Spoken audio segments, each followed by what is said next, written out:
Hello, നമ്മൾ fundamental of creative ഡിസൈനിൻ്റെ exam oriented ആയിട്ടുള്ള ചില കാര്യങ്ങളാണ് ഡിസ്കസ് ചെയ്യുന്നത്. അപ്പോൾ നമ്മൾ കുറച്ചും കൂടെ ഫോക്കസ് ചെയ്ത് പഠിക്കേണ്ടതുകൊണ്ട് നമുക്ക് എക്സാമിന് കുറച്ച് ദിവസമേ ഉള്ളൂ. അപ്പോൾ അതുമായിട്ട് ബന്ധപ്പെട്ടിട്ടുള്ള കുറച്ച് കാര്യങ്ങളാണ്. അപ്പോൾ അതിനകത്ത് നമ്മളിന്ന് പറയാൻ പോകുന്നത് ഡിസ്കസ് ചെയ്യുന്നത് മോഡേൺ ആർട്ടുമായിട്ട് ബന്ധപ്പെട്ട കാര്യങ്ങളാണ്. അപ്പോൾ മോഡേൺ ആർട്ട് എന്ന് പറഞ്ഞു കഴിഞ്ഞാൽ modern art includes artistic work produced during the period. ഏത് പീരിയഡിലാണ് നിങ്ങൾ ഓർമ്മയുണ്ടാവും? 1860 1816 to 1970s ഈ ഒരു കാലഘട്ടത്തിനിടയിൽ നമുക്ക് വളർന്നു വന്നിട്ടുള്ള ആർട്ട് വർക്കുകളെയാണ് നമ്മൾ മോഡേൺ ആർട്ട് എന്ന് പറയുന്നത്. ഒന്നുകൂടി റിപ്പീറ്റ് ചെയ്യാം. 1860 മുതൽ 1970 കാലഘട്ടത്തിനിടയിൽ വളർച്ച പ്രാപിച്ച ഒരാർട്ടാണ് എന്താണ് മോഡേൺ ആർട്ട് എന്ന് പറയുന്നത്. 1816 to 1970s. അപ്പോൾ ആ കാലത്തെ ആർട്ടിസ്റ്റുകൾ, ഈ ആർട്ടിൻ്റെ പ്രത്യേകത എന്താണ്, ഈ ഒരു കാലഘട്ടത്തിൽ വളർച്ച പ്രാപിച്ച ആർട്ട് എന്ന് പറയുമ്പോൾ എന്താണെന്ന് നോക്കാം. ആ ഒരു കാലഘട്ടത്തിലെ ആളുകൾ ഉപയോഗിച്ച style and philosophy of art produced during that ഇറ. ആ കാലഘട്ടത്തിലെ ഈ ഒരു കാലം, നമ്മൾ നേരത്തെ പറഞ്ഞ കാലഘട്ടത്തിലെ ആളുകൾ യൂസ് ചെയ്തിട്ടുള്ള സ്റ്റൈലും അവരുടെ ചിന്തകൾ, ഫിലോസഫി, അവരുടെ തത്വചിന്തകൾ ഒക്കെ ഇൻക്ലൂഡ് ചെയ്യുന്ന തരം ആർട്ടുകളെയാണ് നമ്മൾ എന്ത് പറയുന്നത്? മോഡേൺ ആർട്ട് എന്ന് പറയുന്നത്. മോഡേൺ ആർട്ടിസ്റ്റുകൾ അവരുടെ ചുറ്റുപാടുമുള്ള ലോകത്തെ അവരുടേതായ ചിന്തകളിലൂടെ, അവരുടേതായ പേഴ്സ്പെക്റ്റീവിലൂടെ, അവരുടെ കാഴ്ചകളിലൂടെ ഓരോ കാഴ്ചകൾ കാണാൻ തുടങ്ങി. Modern artist have strive to express their view of the world around them using visual medium. അവരവരുടെ വിഷ്വൽ മീഡിയ ഉപയോഗിച്ചുകൊണ്ട് അവർ കാണുന്ന കാഴ്ചകളെ, അവർക്ക് ഓരോന്നിനോട് റെസ്പോണ്ട് ചെയ്യേണ്ട രീതികളെ അവരുടേതായ രീതിയിൽ റെസ്പോണ്ട് ചെയ്യുന്നു. നമുക്ക് പറയാം, പോൾ സെസൈനാണ്, നമ്മൾ ഒരുപാട് ഡിസ്കസ് ചെയ്യുന്നതാണ്. പോൾ സെസൈനാണ് ഫാദർ ഓഫ് മോഡേൺ ആർട്ട് എന്നറിയപ്പെടുന്നത്. ആരാണ്? പോൾ സെസൈൻ ആണ് ഫാദർ ഓഫ് മോഡേൺ ആർട്ട് എന്ന് അറിയപ്പെടുന്നത്. അപ്പോൾ modern art it promote creativity and self expression. വളരെ ക്രിയേറ്റീവായിട്ടുള്ള ആർട്ടാണ് മോഡേൺ ആർട്ട് എന്ന് പറയാം. അതുപോലെ സെൽഫ് എക്സ്പ്രഷനാണ്.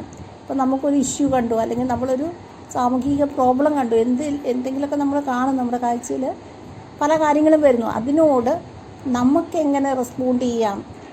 ആർട്ട് തന്നെ അങ്ങനെയാണ്. അപ്പോൾ അത് കുറച്ചും കൂടെ എക്സ്പ്രസീവായിട്ട് വരുന്നതാണ് മോഡേൺ ആർട്ട് എന്ന് പറയുന്നത്. സെൽഫ് എക്സ്പ്രഷനാണ് അത് ഭയങ്കര പ്രൊമോട്ട് ചെയ്യുന്നു. സെൽഫ് എക്സ്പ്രഷനെ നന്നായി പ്രൊമോട്ട് ചെയ്യുന്നു. അതുപോലെ ക്രിയേറ്റിവിറ്റിയെ പ്രൊമോട്ട് ചെയ്യുന്നു. അതുപോലെ പുതിയ രീതിയിൽ we may discover new ways of thinking and perceive the world in a different light by looking at and debating the modern art. നമ്മൾ ലോകത്തെ പുതിയ കാഴ്ചയിലൂടെ കാണുന്നു, പുതിയ തലത്തിലൂടെ ചിന്തിക്കുന്നു, പുതിയ തലത്തിലൂടെ എക്സ്പ്രസ് ചെയ്യുന്നു. അതൊക്കെ തന്നെയാണ് മോഡേൺ ആർട്ടിൻ്റെ പ്രത്യേകത എന്ന് പറയുന്നത്. അതിൻ്റെ ക്യാരക്ടറിസ്റ്റിക്സ് എന്താണെന്ന് നോക്കാം. മോഡേൺ ആർട്ട് മറ്റ് ആർട്ടുകളിൽ നിന്നൊക്കെ ഡിഫറെൻ്റ് ആണ്. ഒരു പുതിയ ആർട്ട് ഫോമാണ്.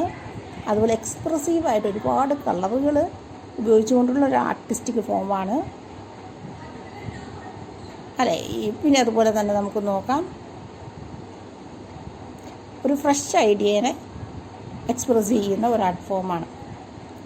അപ്പോൾ നമ്മൾ മുമ്പ് പറഞ്ഞിട്ടുണ്ട്, ഇൻ്റർപ്രിട്ടേഷൻ ഓഫ് ഡ്രീം ഒക്കെ ആയിട്ട് ബന്ധപ്പെട്ടിട്ട് നമ്മൾ കുറച്ച് ഡിസ്കസ് ചെയ്തിട്ടുണ്ട്. അതായത് നമ്മുടെ ഡ്രീമിനെ ഇൻ്റർപ്രിറ്റ് ചെയ്യുക, അത്തരം കാര്യങ്ങളൊക്കെ എന്താണ് ഈ ഒരു മോഡേൺ ആർട്ടിൻ്റെ, അതായത് റിയലിസ്റ്റിക് ആയിട്ടുള്ളതല്ലാതെ നമ്മുടെ ഡ്രീം അതുമായിട്ടുള്ള ബന്ധപ്പെട്ട കാര്യങ്ങളൊക്കെ എക്സ്പ്രസ് ചെയ്യുന്ന ആർട്ടിനെയൊക്കെ എന്താണ്, അതൊക്കെ നമ്മുടെ മോഡേൺ ആർട്ടിൻ്റെ കാറ്റഗറിയിലാണ് ഉൾക്കൊള്ളുന്നത്. കുറച്ച് കാര്യങ്ങൾ മനസ്സിലായിട്ടുണ്ടാവും എന്ന് വിചാരിക്കണം. ബാക്കി നമുക്ക് നോക്കാം. അപ്പം ഇതുവരെ പറഞ്ഞ കാര്യങ്ങൾ മനസ്സിലായിട്ടുണ്ടാവും എന്ന് വിചാരിക്കണം. അപ്പോൾ വീണ്ടും നമുക്ക് പറയാം, 19th സെഞ്ച്വറിയുടെ അവസാന കാലത്തും 20th സെഞ്ച്വറിയുടെ ആദ്യകാലത്തുമാണ് മോഡേൺ ആർട്ട് വളർച്ച പ്രാപിച്ചതെന്ന് നമുക്ക് പറയാം. അതുപോലെ തന്നെ നമുക്ക് വീണ്ടും അതിനെപ്പറ്റി ഡീറ്റെയിലേക്ക് പോകുമ്പോൾ, ഇന്നൊവേഷൻ ആൻഡ് എക്സ്പെരിമെൻറ്റേഷൻ. ക്ലാസിക്കൽ പീരീഡിൽ നിന്നൊക്കെ മാറി പുതിയൊരു തരത്തിലേക്കുള്ളൊരു എക്സ്പെരിമെൻ്റ് ആയിരുന്നു ന്യൂ ടെക്നിക്കൽ, ന്യൂ മെറ്റീരിയൽ, പേഴ്സ്പെക്റ്റീവൊക്കെ ഉപയോഗിച്ചു കൊണ്ടുള്ള ഒരു പുതിയ ഇതിലേക്കുള്ള ആർട്ടിസ്റ്റിക് ആയിട്ടുള്ള വർക്കിലേക്കുള്ളൊരു എക്സ്പെരിമെൻ്റ് ആയിരുന്നു മോഡേൺ ആർട്ട് എന്ന് പറയുന്നത്. ദെൻ അബ്സ്ട്രാക്റ്റ് ആർട്ട് എന്ന് നമുക്ക് പറയാൻ പറ്റും.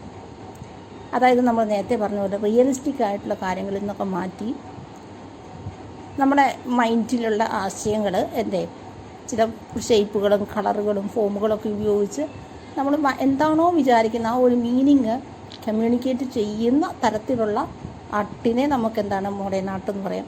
അതുകൊണ്ടാണ് നമ്മൾ പറഞ്ഞ അബ്സ്ട്രാക്റ്റ് ആക്റ്റാണ്. അതായത് റിയലായിട്ടത് അവതരിപ്പിക്കുകയല്ല, ചില ഷേപ്പുകൾ സിമ്പലുകളൊക്കെ ഉപയോഗിച്ചുകൊണ്ട് ആ ഒരു മീനിങ് ആളുകളിലേക്ക് എത്തിച്ചു കൊടുക്കുകയാണ് ചെയ്യുന്നത്.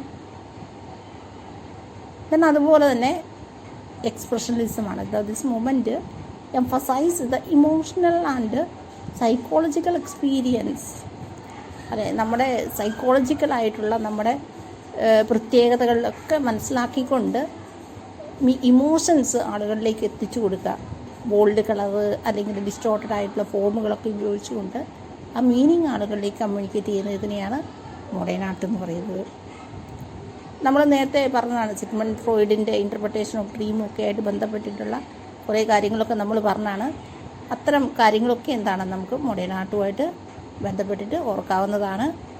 പാബ്ലോ പിക്കാസോ, ജോർജ് ബാഗസ് തുടങ്ങിയ ആളുകളെയൊക്കെ എന്താണ് ഈ മോഡേൺ ആർട്ടിൻ്റെ കാലഘട്ടവുമായിട്ട് ബന്ധപ്പെട്ടിട്ടാണ്. ഇത് വളരെ simplicity and clarity of the forms ആണ് മറ്റൊരു പ്രത്യേകതയായിട്ട് നമുക്ക് പറയാൻ പറ്റുന്നത്. അപ്പോൾ ഇത്തരം കാര്യങ്ങളൊക്കെ ഇൻക്ലൂഡ് ചെയ്തിട്ടാണ് നമുക്ക് മോഡേൺ ആർട്ട് നമ്മൾ പഠിക്കേണ്ടത്, മനസ്സിലാക്കേണ്ടത്.